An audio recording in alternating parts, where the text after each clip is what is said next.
KVS vacancy 2025 में ma'am हमारा ये सब्जेक्ट है, हमने इस तरीके से यूजी की है, हमने इस तरीके से पीजीटी की है, तो क्या हम इसमें एलिजिबल है या फिर नहीं।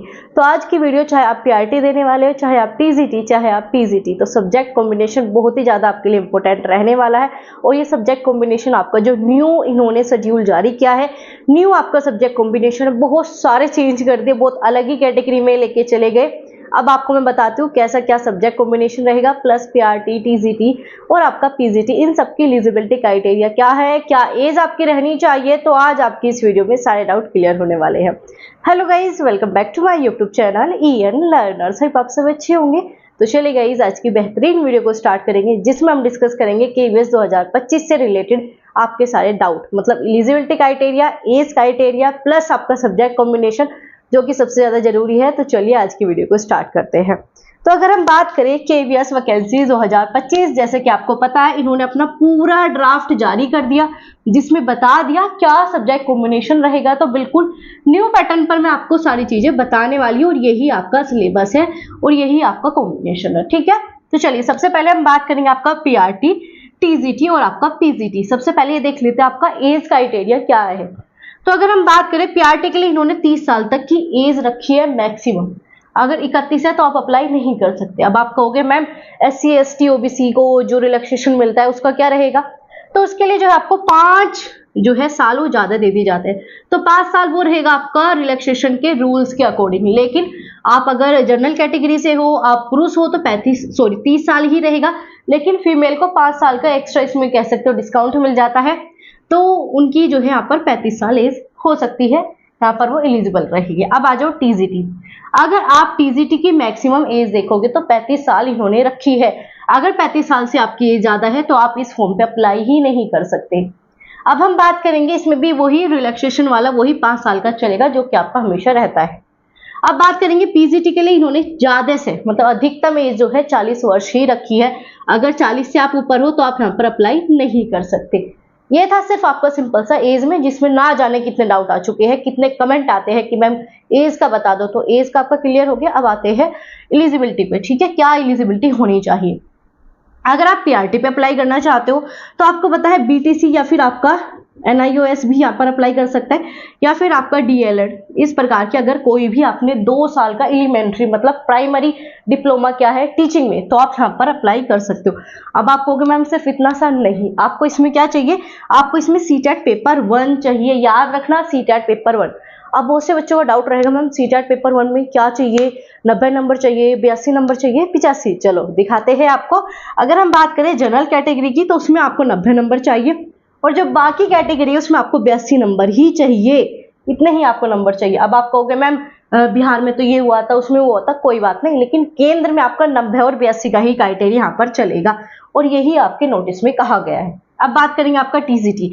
एज मैंने बता दी 35 साल। अब क्या है, आपको यहाँ पर अपनी यूजी कंप्लीट चाहिए, ठीक है। ये जितनी भी चीजें सब कंप्लीट होना चाहिए आपका। यूजी जो है आपका 50% के साथ आपने कंप्लीट किया हो, ठीक है। अगर हम बात करेंगे बीएड, अब आपका यहाँ पर बीएड ही चाहिए। अगर बीएड नहीं है, DLED हो, BTC हो, तो आप यहाँ पर अप्लाई नहीं कर सकते। टीजीटी में, केवीएस में ओनली बीएड वाले अप्लाई कर सकते हैं। अब आप कहोगे मैम बीएड भी है और यूजी में 50% भी है, तो आपका CTET पेपर 2 होना चाहिए। अब अगेन डाउट मैम कितना नंबर चाहिए, तो वो सेम ही रहेगा कि आपका 90 नंबर जनरल कैटेगरी और अदर कैटेगरी में आपके 82 नंबर चाहिए। अब आ जाओ पीजीटी। अब पीजीटी में आपको सबसे इजी है आपका पीजीटी को समझना। पीजीटी में आपकी एक पीजी होनी चाहिए अपने सब्जेक्ट में, ठीक है। मान लो जी आपको इसमें हिंदी में अप्लाई करना है, तो आपकी हिंदी सब्जेक्ट में आपकी पीजी मतलब पोस्ट ग्रेजुएशन कंप्लीट होनी चाहिए, ठीक है। अब आ जाओ बीएड भी आपके इसके साथ होनी ही चाहिए। अब आप कहोगे मैम CTET इसमें चाहिए, तो इसमें किसी भी प्रकार का CTET नहीं चाहिए होता। यह है आपका पीजीटी में अभी CTET नहीं चाहिए। अब आप कहोगे मैम CTET पेपर 3 आने वाला है, तब की अलग बात है, लेकिन जो आपका न्यू नोटिस है उसमें इन्होंने आपका CTET नहीं मांगा। आपको समझ में आया, ये था आपका एलिजिबिलिटी क्राइटेरिया। अब चलते हैं कॉम्बिनेशन की तरफ, जो आपका कभी क्लियर ही नहीं होता। तो आज की वीडियो के देखने के बाद आपको सब्जेक्ट कॉम्बिनेशन में कोई भी आपका डाउट नहीं बचेगा। तो अभी तक अगर आपने इस वीडियो को लाइक नहीं किया तो फटाफट लाइक करो और चैनल को सब्सक्राइब कर लेना, क्योंकि यहाँ पर जितने भी कोर्सेज है, जितने भी टेस्ट होते हैं, जितनी भी इंफॉर्मेशन मिलती है सब कुछ फ्री में मिलती है। यहाँ पर पूरे बैचेस चलते हैं, क्योंकि टीजीटी हो, आपका पीआरटी हो या फिर पीजीटी, इसमें आपका सीडीपी या फिर पेडागोजी का बहुत बड़ा रोल होता है। तो यहाँ पर यूजीसी नेट की भी आपका टीचिंग एप्टीट्यूड कराया जाता है, तो अगर उसे भी देख लोगे तो भी कवर हो जाएगा। अगर वो नहीं देखना चाहते तो सीडीपी स्पेशल बैच आपका यहीं पे मिल जाएगा, पूरा कंप्लीट है, बेहतरीन उसमें सब्जेक्ट होते हैं, बेहतरीन टॉपिक मैंने आपको करा रखे हैं। तो अगर उसे भी आराम से कर लोगे तो 70% सिलेबस कवर है और 30% सिलेबस आपको करना है ओनली पीवाईक्यू से, ठीक है। और ज्यादा भटकना मत, क्योंकि इतना टाइम केवीएस नहीं देता कि आपको 6-7 महीने दे रहा, नहीं, ये ज्यादा से ज्यादा जुलाई में आपका एग्जाम करा देंगे, अप्रैल में नोटिफिकेशन मिल जाएगी, जुलाई में आपका पेपर हो जाएगा। चलो अब हम बात करेंगे पीआरटी, टीजीटी, पीजीटी हो गया। अब मैम सब्जेक्ट कॉम्बिनेशन, तो देखो पीजीटी में कोई सब्जेक्ट कॉम्बिनेशन की आवश्यकता नहीं है। क्यों? क्योंकि यहाँ पर है आपका पीजी जिस सब्जेक्ट में किया है, और बीएड क्या है, बीएड और पीजी का कोई कॉम्बिनेशन होता ही नहीं है। अब आप कहोगे मैम ऐसे नहीं, तो ऐसा ही होता है। तो बीएड में मान लो आपने हिंदी हिस्ट्री लिया है, ठीक है, तो आप इसमें अपोजिट ले सकते हो, आप ज्योग्राफी ले सकते हो। तो पीजी और बीएड का कोई कॉम्बिनेशन नहीं मांगा जाता, सिंपल सी बात है, जिसमें पीजी करोगे उसी में आप पीजीटी पे अप्लाई कर पाओगे, ये आपका कंपलसरी है। अब बात करेंगे मैम पीआरटी का, तो पीआरटी का सबसे लास्ट में डिस्कस करेंगे, पहले टीजीटी को समझ लेते हैं। तो अगर हम बात करेंगे टीजीटी हिंदी, इंग्लिश और संस्कृत, पहले लैंग्वेज वाला पोर्शन, तो चाहे संस्कृत हो या फिर आप उर्दू भी कह सकते हो, ठीक है, अगर इसमें कोई भी लैंग्वेज है। अगर हम बात करें लैंग्वेज की, तो इन्होंने बड़ा सिंपल दे दिया। पहले क्या होता था 2 साल, 1 साल, 1.5 साल, 2 साल की हो, 4 सेमेस्टर की हो, ऐसा कुछ, लेकिन इस बार इन्होंने ऐसा सब कुछ खत्म कर दिया। अब क्या क्या इन्होंने कहा है कि टीजीटी हिंदी अप्लाई करना है तो 3 साल आपको लेना ही है अपना वो मेन सब्जेक्ट। अगर टीजीटी हिंदी है तो हिंदी 3 साल होना चाहिए, 3 साल नहीं किया तो सेमेस्टर में अपनी यूजी कंप्लीट की है तो आपका यूजी में 6 सेमेस्टर होना चाहिए, वो सब्जेक्ट पढ़ा हुआ कंपलसरी है। तो सिंपल सा है, हिंदी, इंग्लिश, संस्कृत, उर्दू कोई भी हो, 3 साल आपने वो अपना मेन सब्जेक्ट के रूप में लिया हो। आगे समझ में, बात बहुत सिंपल था। अब बात करेंगे मैम टीजीटी मैथ, ये थोड़ा सा ट्रिकी है, चलो इसे समझते हैं। तो इन्होंने कहा या तो मैथ आप 3 साल पूरे रखो, अगर 3 साल आपने पूरा नहीं लिया मैथ तो आप क्या करोगे, 6 सेमेस्टर हो, वही बात है। अब यहाँ पर इन्होंने आपको एक्स्ट्रा में चॉइस दी है, जैसे कि मान लो आपके पास मैथ जो है 2 साल हो, तो आपके पास फिजिक्स जो है ना एटलीस्ट 1 साल होना चाहिए। आपको अगर मैथ पे अप्लाई करना है तो कम से कम 1 साल जो है आपको यहाँ पर फिजिक्स पढ़ना ही पड़ेगा, ठीक है। ये तो है 3 साल, ये तो चाहिए, मैथ तो चाहिए ही चाहिए आपको 3 साल। अब फिजिक्स भी आपको यहाँ पर कम से कम 1 साल आपने पढ़ा हो, अगर फिजिक्स नहीं पढ़ा तो भी अप्लाई नहीं कर सकते। अब आप कहोगे मैम फिजिक्स नहीं पढ़ा, तो चलो केमिस्ट्री तो पढ़ी है, ये तो कंपलसरी है, इसके साथ इन्होंने ये इंक्लूड किया है। केमिस्ट्री हो, इलेक्ट्रॉनिक हो, स्टैटिक हो या फिर आपका कंप्यूटर साइंस हो, इन चारों में से भी अगर आपने इसे लिया है 1 साल या फिर आपने 2 सेमेस्टर इसे पढ़ा है तो आप अप्लाई कर सकते हो। आगे समझ में, मैथ भी बहुत डिफिकल्ट बना दिया इन्होंने। अब साइंस वालों की तो नहीं है, इन्होंने पूरी डुबा दी। अब आप कहोगे मैम कैसे, क्योंकि मेरे इधर भी आपके उधर भी नॉर्मल साइंस चलता है। अगर हम यूजी की बात करें, बीएससी, अब बीएससी में क्या होता है, या तो हम पीसीएम लेते हैं या हम पीसीबी लेते हैं, मतलब आपका पीसीएम फिजिक्स, केमिस्ट्री, बायोलॉजी, या फिर आपका पीसीएम फिजिक्स, केमिस्ट्री, मैथ, ये 3 होते हैं। लेकिन इन्होंने ये मांगा ही नहीं है। इन्होंने क्या मांगा देखते हैं। तो इन्होंने बात की है आपके पास 3 साल या तो लाइफ साइंस हो या फिर आपके पास बायोलॉजी हो, ठीक है। अब इन्होंने इसमें भी क्या मांगा, इन्होंने मांगा इसके साथ आपको लाइफ साइंस और बायोलॉजी तो पढ़नी है 3 साल, लेकिन इसके साथ में या तो केमिस्ट्री हो, अगर केमिस्ट्री नहीं है बॉटनी होनी चाहिए, जियोलॉजी आपके पास होनी चाहिए कम से कम 1 साल। अब आप कहोगे मैम ये तो बहुत बड़ी बात हो गई, क्योंकि लाइफ साइंस बायोलॉजी के साथ या तो केमिस्ट्री हो या बॉटनी हो या जियोलॉजी हो, 1 साल कम से कम पढ़ी हो, तो या तो लाइफ साइंस या फिर आपका बायोलॉजी। पहला कॉम्बिनेशन तो इन्होंने ये बनाया। आप कहोगे मैम समझ में आ गया। अब आप आ जाओ दूसरे पे, ये था पहला, इसके बाद है दूसरा। दिखाई तो दे रहा होगा आपको, अगर नहीं दिखाई दे रहा जो मैं बोल रही हूँ उसे ध्यान से सुनो। आगे आपका बॉटनी। अब बॉटनी आपने 3 साल लिया हो, अब क्या है, बॉटनी भी आपने कम से कम 3 साल पढ़ा हो, मतलब 6 सेमेस्टर बॉटनी कंपलसरी है। लेकिन जो एक्स्ट्रा में 2 सब्जेक्ट होते हैं उसमें या तो आपने केमिस्ट्री लिया हो या फिर आपने जियोलॉजी लिया हो। अगर आपने ये दोनों सब्जेक्ट नहीं लिए तो आप अप्लाई नहीं कर सकते। अब ये भी आपका 1 साल या फिर आपका 2 सेमेस्टर होना कंपलसरी है, मतलब आपका बॉटनी के साथ केमिस्ट्री, जियोलॉजी पढ़ना ही पड़ेगा। अगर नहीं पढ़ रखा तो अप्लाई नहीं कर सकते। अब आ जाओ तीसरा है भाई, इसमें सब्जेक्ट इन्होंने 3 ही डिवाइड किए हैं इन्होंने। तीसरा है आपका जियोलॉजी, लाइफ साइंस बायोलॉजी पहला, दूसरा बॉटनी और तीसरा है जूलॉजी। अब इसमें भी इन्होंने कंडीशन रखी कि या तो केमिस्ट्री हो या फिर आपका बॉटनी हो, वो भी 1 साल या फिर आपका 2 सेमेस्टर, कुल मिलाकर ये बात है। अब आप कहोगे मैम हमारा तो फिजिक्स और केमिस्ट्री है, मेन सब्जेक्ट तो अप्लाई कर ही नहीं सकते, इसकी इन्होंने नैया डुबा दी।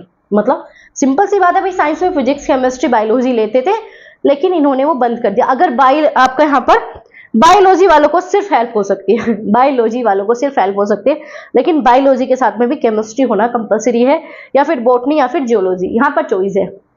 लेकिन फिजिक्स और केमिस्ट्री वाले यहाँ पर अप्लाई कर ही नहीं सकते। अगर मेन सब्जेक्ट के रूप में फिजिक्स या केमिस्ट्री था, बायोलॉजी नहीं थी, या फिर आपके पास बॉटनी नहीं थी, जूलॉजी नहीं थी, तो अप्लाई नहीं कर सकते। ये बात यहाँ पर खत्म हो गई। आपको समझ में आ गई ये चीजें? अगर नहीं आता तो एक बार मैं रिपीट कर देती हूँ। 3 साल लाइफ साइंस बायोलॉजी पढ़ो, 3 साल बॉटनी पढ़ो, 3 साल जूलॉजी पढ़ो। बायोलॉजी और लाइफ साइंस के साथ केमिस्ट्री, बॉटनी, जूलॉजी 1 साल होनी कंपलसरी है। बॉटनी के साथ केमिस्ट्री, जूलॉजी 1 साल होनी जरूरी है, और आपका जूलॉजी के साथ केमिस्ट्री, बॉटनी 1 साल होनी कंपलसरी है। फिजिक्स और केमिस्ट्री वालों का कोई भविष्य इसमें नहीं है, ठीक है। तो अपना किसी और सब्जेक्ट की तैयारी करो, अब किसी और वैकेंसीज की, मतलब आप बीपीएससी में कर सकते हो या अदर कोई स्टेट की निकलती है उसमें कर सकते हो, GSSB में कर लेना, या फिर आपका एनवीएस में देख लेना। अगर सब्जेक्ट कॉम्बिनेशन अच्छा है उसके ऊपर मैं वीडियो अलग से बना दूंगी। आ जाओ आगे बात करेंगे। मैम हिंदी आ गया समझ में, इंग्लिश आ गया, संस्कृत, उर्दू, मैथ आ गया, साइंस। अब ये बता दो जो सबसे डिफिकल्ट है। मैम सोशल साइंस का सब्जेक्ट कॉम्बिनेशन कभी नहीं होता क्लियर। आज की वीडियो देखने के बाद क्लियर हो गया ये मान के चलो, क्योंकि डाउट बचेगा ही नहीं। चलो अब आपके पास यहाँ पर होता है कि 2 साल हो, 3 साल हो, ऐसे। तो अगर आपके पास कोई भी 2 सब्जेक्ट, कौन से 2 सब्जेक्ट? हिस्ट्री हो, ज्योग्राफी हो, ठीक है, या तो हिस्ट्री हो आपके पास या ज्योग्राफी, या फिर पॉलिटिकल साइंस या फिर इकोनॉमिक्स, ये ही 4 सब्जेक्ट है आपके SST में। अगर इनके अलावा जैसे कि आपने सोशोलॉजी ली है, साइकोलॉजी ली है, या फिर आपने कोई अदर सब्जेक्ट लिया, वो यहाँ पर माना ही नहीं जाएगा SST में। SST में 4 ही सब्जेक्ट माने जाते हैं, हिस्ट्री, ज्योग्राफी, पॉलिटिकल साइंस और आपका इकोनॉमिक्स। इनमें से भी सबसे बड़ी समस्या क्या है कि आपने हिस्ट्री और ज्योग्राफी होना कंपलसरी। अगर आप कहोगे मैम मेरे पास पॉलिटिकल साइंस और इकोनॉमिक्स रहा है और साथ में कोई तीसरा सब्जेक्ट है, तो आप अप्लाई नहीं कर सकते। हिस्ट्री अगर ज्योग्राफी आपके पास रहा है कंपलसरी 3 साल, ये 3 साल होना जरूरी है, 3 साल या फिर 6 सेमेस्टर। तो यहाँ पर भी भविष्य खराब है। जिन बच्चों का हिस्ट्री और ज्योग्राफी सब्जेक्ट लिया ही नहीं था, जिन्होंने पॉलिटिकल साइंस या फिर इकोनॉमिक्स लिया था, वो अप्लाई कर ही नहीं सकते। आया समझ में? तो यहाँ पर हिस्ट्री और ज्योग्राफी वाले ही अप्लाई कर सकते हैं अगर 3 साल उन्होंने वो चीजें पढ़ी है। तो ये था आपका सोशल साइंस का सबसे बड़ा और सबसे कंफ्यूजिंग कह सकते हो पॉइंट, जो क्लियर नहीं होता, और सबसे बड़ा प्यारा और इजी तरीके से आपका क्लियर हो गया। सबसे बेकार जो हुआ है साइंस वाले बच्चों के साथ, वो बहुत बुरा हुआ है, और कॉम्बिनेशन कुछ चटपटा ही इन्होंने बना दिया। अब ये बताओ PCM वाले कहाँ जाएंगे भाई? सब फिजिक्स केमिस्ट्री पढ़ते हैं और फिजिक्स केमिस्ट्री का यहाँ पर कुछ भविष्य ही नहीं बचा, और यहाँ पर किसी ने पॉलिटिकल साइंस और इको ली है तो भी उसका भविष्य नहीं बचा। ये हालत है आपके यहाँ की। अब हम बात करेंगे PRT में कोई सब्जेक्ट कॉम्बिनेशन की बात होती नहीं है। अब आप कहोगे मैम ये क्या बात हुई? यही बात है, PRT में सिंपल सा जो है कॉम्बिनेशन बनता है, वो मिक्स ही बनता है। जैसे कि EVS भी आएगा आपके में, मैथ भी आएगा, वो मिक्स होता है 1 से 5वीं तक के बच्चों के लिए। तो यहाँ पर BTC है, तो BTC में जो आपने सब्जेक्ट पढ़े उसी का मिक्स मिलाकर यहाँ पर मिल जाएगा। इससे अलग मैं आपको एक सिलेबस की वीडियो दे दूंगी, और पहले मैंने अपलोड की हुई है, उस वीडियो को देखना। उसमें PRT, TGT, PGT तीनों के बारे में बता दिया, पढ़ना कैसे है।